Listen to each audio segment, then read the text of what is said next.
RCF.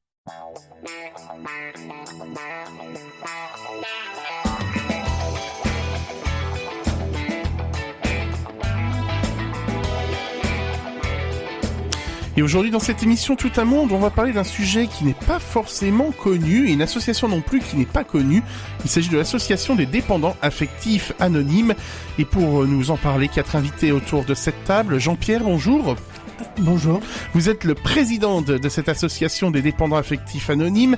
Catherine, bonjour. Bonjour. Vous en êtes la trésorière. Valérie, bonjour. Bonjour. Vous en êtes la secrétaire. Eva, bonjour. Bonjour.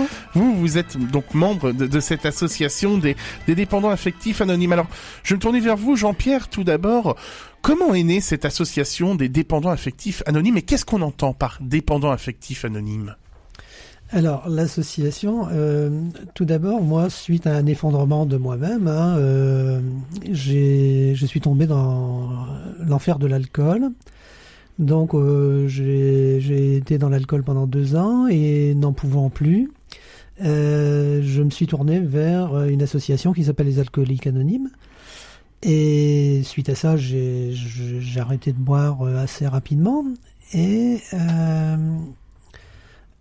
très vite, je me suis aperçu que arrêter de boire ne suffisait pas, que j'avais un autre problème au fond de moi-même, qui était un mal-être, une difficulté à entretenir des relations durables et saines avec des compagnes, mes relations de travail, familiales. Et donc, cette prise de conscience, suite à ça, suite à, on va dire, des suggestions d'amis, j'ai lu un livre qui s'appelle « Ces femmes qui aiment trop ». Et là, j'ai découvert que j'étais dépendant affectif. Donc, je me suis mis vraiment en recherche, à découvrir qu'est-ce que c'était que la dépendance affective. Et il n'y avait pas photo, je faisais bien partie de ces gens-là. La difficulté à entretenir des relations saines avec moi-même, tout d'abord, et avec les autres. Suite à ça, j'ai continué ce qu'on appelle le service chez les alcooliques anonymes. Mais très vite, quand les gens se rétablissaient de leur alcool, on en venait à parler que de dépendance affective, en fait. Et parce que tous ces gens avaient un problème de fond, l'affect. Et au bout d'un certain nombre d'années, et les demandes étant là, avec plusieurs amis, on a décidé d'ouvrir une association parce que il fallait absolument que tous ces gens puissent communiquer les uns avec les autres afin d'évoluer mutuellement. Et c'est là que nous avons créé cette association des dépendants affectifs anonymes. Alors maintenant, ça fait 5 ans. Et nous nous réunissons. Nous avons une réunion physique qui se passe à la clinique La Passerelle, 44 avenue Max Dormois à Lille, chaque vendredi, de 18h30 à 20h. Ça, c'est ce qui s'appelle la réunion physique. Et suite à ça, nous avons créé aussi un blog. Et là, nous avons eu des appels de la France entière, on va dire, avec des gens qui nous disaient « Ben oui, moi, je me sens concerné, mais qu'est-ce que je fais avec ça parce que chez nous, il n'y a pas de groupe. » Et c'est comme ça que nous avons créé des réunions téléphoniques. Donc, ces réunions téléphoniques, aujourd'hui, ont lieu pratiquement tous les jours de la semaine. Donc, chaque jour, les amis qui sont inscrits à ces réunions peuvent participer à ces réunions. Il n'y a aucune obligation. Ils viennent quand ils le veulent. Bien sûr, il est plus intéressant de prendre une réunion à son début, afin d'y participer complètement. Et nous travaillerons différents thèmes qui est des problèmes existentiels, ce que nous appelons aussi notre programme en 12 étapes.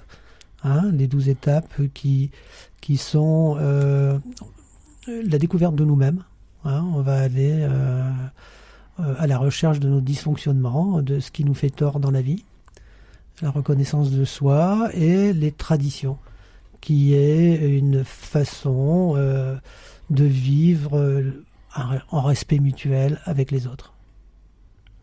Et alors, ces réunions par téléphone, c'est quand même une particularité que vous avez de pouvoir organiser des réunions comme ça. Donc, vous rassemblez quoi, une dizaine de personnes chaque jour par téléphone? Comment ça se déroule? Alors, les gens, il faut en faire la demande parce que nous passons par un serveur téléphonique. C'est-à-dire qu'au départ, tout le monde pouvait venir en réunion, c'était public, quoi.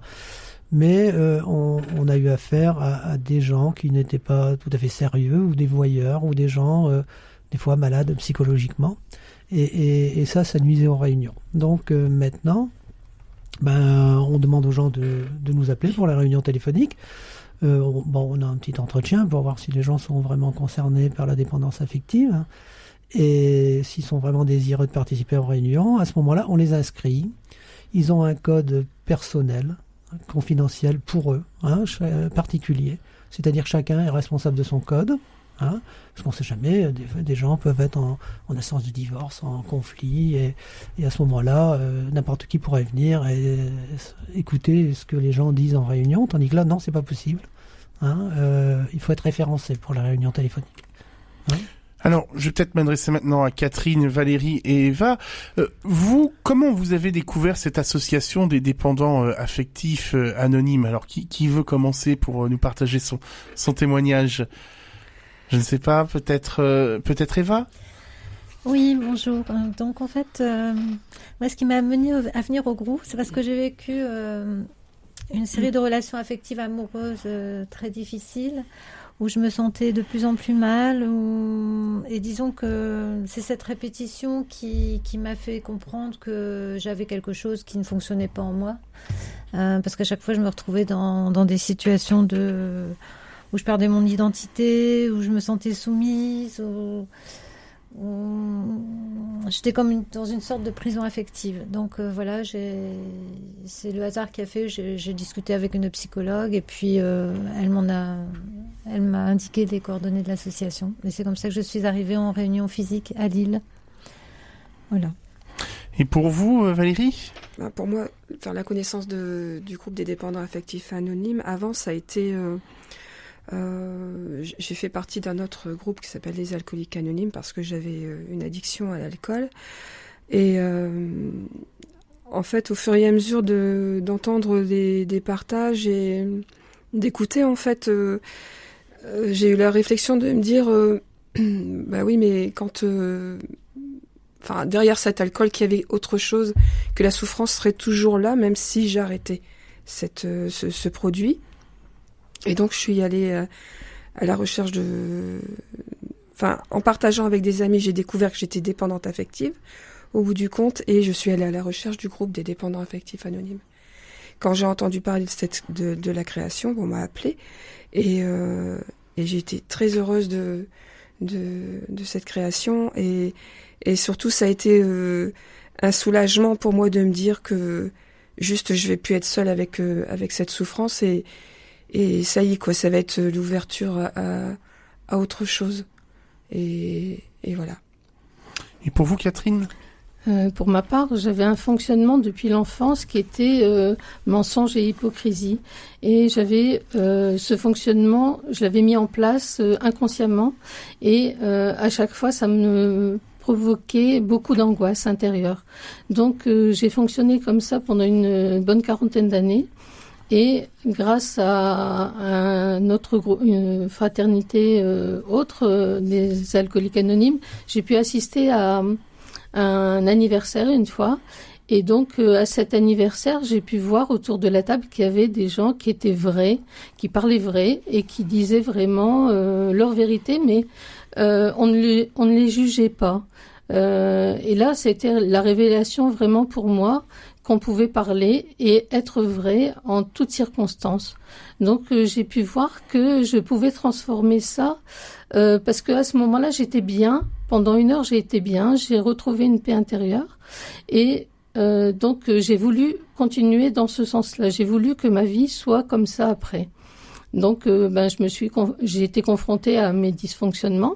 J'ai voulu les reconnaître, surtout les accepter, voir d'où ça venait.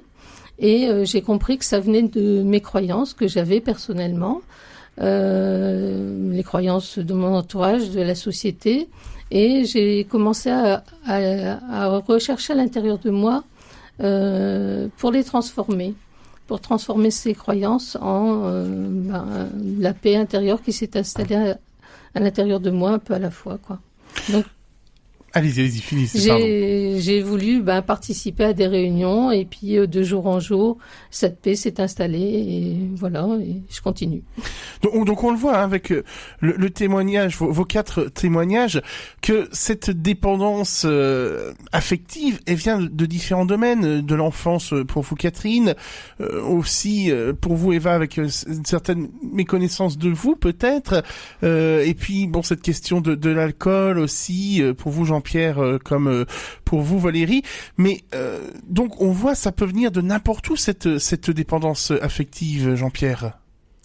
Alors il paraît que ça viendrait à la suite d'être élevé dans une famille dysfonctionnelle, quoi, hein, et un environnement aussi dysfonctionnel, hein, c'est-à-dire que nous sommes plongés dans une famille. Nous recevons le meilleur et le pire, je vais dire, hein, mais en réalité, je pense que c'est simplement le niveau de conscience de notre humanité. Hein, voilà, nous recevons aujourd'hui, si nous regardons autour de nous, nous voyons le monde, comment il fonctionne, comment il dysfonctionne, et nous, on en est imprégnés, quoi. Et tout ça devient des croyances profondes au fond de nous-mêmes. Et souvent, nous agissons, nous sommes en réaction dans notre vie et nous employons des paroles, des gestes, des coutumes auxquelles on n'a même jamais réfléchi. Voilà, donc pour cette première partie d'émission consacrée aux dépendants affectifs anonymes, on va marquer une pause. Jean-Pierre, Catherine, Valérie et Eva, et puis on va continuer de parler de votre association, et puis aussi de cette particularité qui est plutôt un partage d'expériences plutôt que dire il faut faire comme ça avec des méthodes précises. À tout de suite. Vous souhaitez réécouter une émission ? Rendez-vous sur rcf.fr.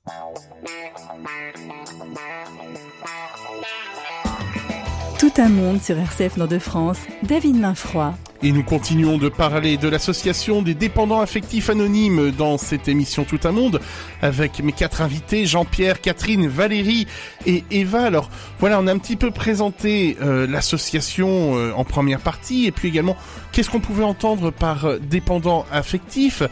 Alors maintenant, on va parler un petit peu aussi du déroulement, comment ça se passe. Alors, une particularité, c'est que vous n'avez pas de professionnels qui vous accompagnent, pas de professionnels médicaux, entre guillemets, donc des psychologues, par exemple, ou des psychiatres. C'est l'échange entre vous qui est important. Alors, comment ça se passe, cet échange, Valérie ? Oui, alors, en fait, je vais parler un peu de ce que j'ai vécu hier soir, vu que j'étais en réunion hier soir. Et au départ, il y a un thème qui est proposé. En l'occurrence là c'était moi et c'était par rapport à une difficulté que j'avais une difficulté et je présente ma problématique, en fait ma difficulté. Ça c'est mon partage et en même temps quand je le présente c'est aussi avec une intention d'entendre des choses des amis qui sont là aussi en réunion et de me reconnaître ou d'entendre des solutions ou des réponses qui vont faire que tiens là je me trompe ou bien je peux voir les choses autrement. Voilà, c'est me reconnaître dans les partages des amis. Voilà, et ce qu'il y a de bien aussi, c'est qu'il n'y a pas c'est que de l'écoute. Il y a pas, je ne suis pas coupée dans mon partage. Quand j'ai terminé mon partage, mon témoignage, après il y a une autre personne qui prend la parole et on l'écoute jusqu'au bout. Enfin, il y a un temps donné et on l'écoute jusqu'à temps qu'elle est terminée et après notre ami peut prendre la parole. Donc c'est pas un lieu de débat, c'est un lieu d'écoute et puis de partage d'expérience, donc d'une certaine manière. On pourrait dire ça comme ça, Valérie ? Je dirais que c'est pour se reconnaître en fait l'un dans l'autre. Enfin, ouais, c'est pour reconnaître ou pour entendre. Voilà, peut-être le même dysfonctionnement que moi, ou peut-être que la personne elle a le même dysfonctionnement que moi, et en même temps, elle a découvert quelque chose du pourquoi, du comment, enfin, ou de ce qui lui va plus, enfin, la souffrance qui va avec, et la réponse, la solution, et voilà quoi, c'est ça. Jean-Pierre, c'est vraiment cet esprit d'accompagnement, enfin d'écoute et de partage qui est vraiment important donc au sein de l'association des dépendants affectifs anonymes. Je rappelle, vous en êtes le président. C'est vraiment ça. On apprend en écoutant les autres. C'est un petit peu ça qu'on pourrait dire. Voilà, je vais apprendre à écouter. En arrivant dans une réunion, je vais apprendre à écouter, parce que bien souvent, on n'écoute plus les autres. On arrive avec des a priori, des préjugés, on veut faire passer un message et on n'écoute plus les autres. Et de cette façon-là, il n'y a pas de communication. Nous, on va apprendre à communiquer justement. Donc, on va apprendre à écouter. Et on va aussi essayer de laisser notre mental à la porte. C'est-à-dire nos a priori, nos préjugés, nos jugements. On va écouter tout simplement. Et on va s'apercevoir que lorsque on écoute d'une façon neutre comme ça, on va avoir une autre compréhension des choses. Et les effets de miroir vont résonner en nous. Cela va me permettre, par rapport à un même sujet, d'avoir un autre angle de vue. Quelque chose que j'aurais pas pensé. Tiens, j'avais jamais vu les choses de cette façon-là. Oui, c'est vrai que comme ça aussi, on peut le voir. Et oui, mais ça change les choses. Et à ce moment-là, je vais avoir une ouverture d'esprit. Je vais apprendre à accepter que les autres n'ont pas les mêmes idées que moi. Ce qui va me libérer, parce que ça aussi, c'est quand on réagit à tout ce qu'on entend par rapport aux autres dans la vie, ça nous fait souffrir. Tandis qu'arriver à accueillir les différences, déjà, c'est m'accorder un peu de confort. Vous voyez, c'est tout. Et progressivement, je vais évoluer dans ce sens-là. Mais parfois, on a peur d'être vu de façon négative, ou quand je partage peut-être mon témoignage, je peux me dire « Ah oui, mais lui, il est mieux que moi, il est plus fort que moi ». Comment on peut gérer aussi ces émotions quand on a peut-être ça en tête, en se disant « Mais oui, mais lui, il a réussi, moi, je ne vais pas y arriver, je sais pas comment faire. » Ça peut arriver aussi. La confiance en soi, comment on fait ? Et comment vous accompagnez justement pour retrouver cette confiance en soi et puis se dire si moi aussi je suis capable de peut-être d'avancer sur ces questions-là. Alors je crois que c'est l'accueil qui fait ça. On va heureusement dans nos groupes il y a des gens qui ont évolué et à ce moment-là ils savent accueillir d'une certaine façon parce que eux aussi ont souffert de toutes ces choses-là. Donc ils savent très bien comment, il faut savoir écouter les gens, comment il faut savoir les regarder pour qu'ils ne se sentent pas jugés et accueillis. Donc, et ça, quand on est dans un endroit bienveillant, on se sent bien. Et à ce moment-là, on va dire que nos défenses vont tomber et on va se permettre d'être soi-même. Et il n'y a rien de plus, on va dire, régénérant que d'être soi-même. Alors peut-être justement on peut échanger sur ce que vous retenez de cette expérience que vous vivez avec les dépendants affectifs anonymes, chacun et chacune d'entre vous. Alors peut-être Eva, on va commencer par vous. Qu'est-ce que vous retenez ? Qu'est-ce qui vous a marqué ? Comment vous avez senti que vous avez évolué depuis que vous êtes en lien avec les dépendants affectifs anonymes ?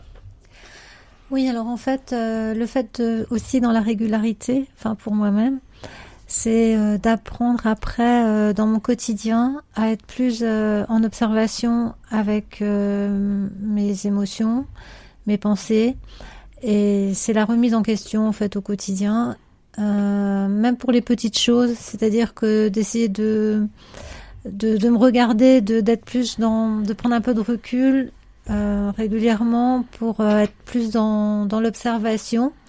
Et de ce fait, de me dire, mais oui, mais pourquoi je choisis ça plutôt que ça? Est-ce que c'est une croyance? Est-ce que c'est vraiment moi qui choisis? Est-ce que c'est vraiment au fond de moi ce que j'ai vraiment envie pour moi? Est-ce que, voilà.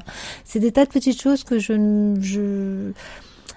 enfin, c'est une façon de vivre que je n'avais pas avant, puisqu'avant, je fonctionnais plutôt en mode robot, quoi, dans des habitudes de penser, de faire, et ce qui m'amenait toujours dans des situations où dans le fond, je me respectais pas vraiment, puisque j'étais pas vraiment consciente de ce qui au fond de moi était important et m'amenait un bien-être, et voilà.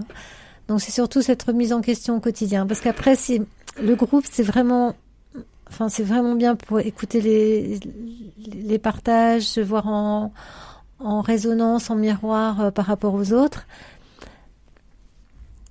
Voilà, mais le travail aussi personnel, c'est au quotidien, c'est de le faire tous les jours, dans cette conscience-là, voilà. Pour vous, Valérie, c'est la même chose. Votre expérience, depuis que vous êtes avec les dépendants affectifs anonymes, vous avez senti que vous sentez grandi, entre guillemets? Oui. Disons que je me sens mieux quand même. J'ai beaucoup plus de moments de paix. Ça oui, en comparaison d'il y a 5 ans, c'est certain. Après, c'est vrai que dans chaque jour, c'est prendre conscience aussi pour moi, lorsque je suis pas trop en réaction, je vais dire, pas trop dans ma tête, c'est d'observer chez moi ce qui me bloque. Voilà, et d'en parler et de me remettre en question, quoi. Pour vous, Catherine, cette expérience des dépendants affectifs anonymes? Oui, pour moi, j'ai pu constater que ma souffrance venait de toutes mes croyances que j'avais depuis mon enfance, et le fait de les revoir une à la fois, sans me projeter surtout dans l'avenir, mais en regardant mon passé, mais avec bienveillance, en l'acceptant. Il est, voilà, je peux pas le changer, mais je peux changer mon présent. Et là, dans mon présent, qu'est-ce qui se passe en moi? J'ai un ressenti, je suis mal. C'est que je ne suis pas sur la bonne route pour moi. Je suis pas sur le bon chemin. Donc, il y a quelque chose à rectifier. Alors, je me fais aider, soit en écoutant dans les partages, soit en téléphonant à un ami, en demandant, il se passe ça à l'intérieur de moi. Où est-ce que je peux comprendre quelque chose? Et revoir petit à petit les choses comme ça, à l'intérieur de moi, une à la fois, mais sans projection dans l'avenir. Voilà, c'est dans l'instant présent. Et dans l'instant présent, je me sens mieux. Allez, je continue. Et à chaque fois, il se passe quelque chose de mal, je recommence. Et ça, de jour en jour. Jean-Pierre, vous qui êtes donc depuis maintenant un bon moment dans l'association, quand vous entendez les témoignages comme ça de Catherine, Valérie et Eva, vous vous y retrouvez, et avec tout ce temps depuis que vous êtes dans l'association, c'est ça aussi qui est important pour vous? Alors, moi, je suis émerveillé des capacités de l'être humain. Les capacités d'évolution, d'écouter les gens se transformer, d'aller de mieux en mieux, et être heureux. Je me nourris de ça, je vais dire. Ça m'alimente. Ça m'alimente, et pour moi, c'est mon énergie, quoi. C'est comme ça que ça se passe. En réalité, je vais dire que la botte secrète, c'est l'amour. C'est apprendre à aimer, en réalité. Parce que tout le monde veut être aimé, donc nous demandons toujours de l'amour des autres, mais en réalité, en tout cas pour moi, je voulais être aimé des autres, mais est-ce que moi je savais aimer? Qu'est-ce que c'était qu'aimer? Je m'étais jamais posé ces questions-là. Et grâce au groupe, j'ai commencé à parler de respect de moi-même. Donc j'ai vu que dans mes attitudes et mes comportements, ou dans mes choix, j'étais pas dans le respect de moi-même. Donc j'étais pas dans l'amour de moi-même. Donc j'ai découvert comme ça, peu à peu, à avoir d'autres attitudes dans le respect et dans l'amour de moi-même. Donc à ce moment-là, j'ai pu comprendre qu'est-ce que c'était qu'aimer quelqu'un. Et je me suis aperçu que où j'avais reçu de l'amour, c'était dans les groupes. C'était ces gens qui, en échange de rien, me donnaient ce qu'ils avaient de mieux. Eh bien, peut-être vous ne le savez pas, mais le slogan d'RCF, c'est « La joie se partage ». Eh bien, on vous souhaite cette joie de retrouver ce lien avec tout le monde, avec vous-même aussi. Merci à vous quatre, en tous les cas, d'être venus nous parler de l'association des dépendants affectifs anonymes, Jean-Pierre, Catherine, Valérie et Eva. Et si on veut plus d'informations, on peut vous contacter, Jean-Pierre, au 07 69 54 57 03, 07 69 54 57 03, et on retrouvera toutes les informations sur l'association des dépendants affectifs anonymes sur notre site rcf.fr. Merci à vous quatre. Merci. Merci beaucoup. Merci.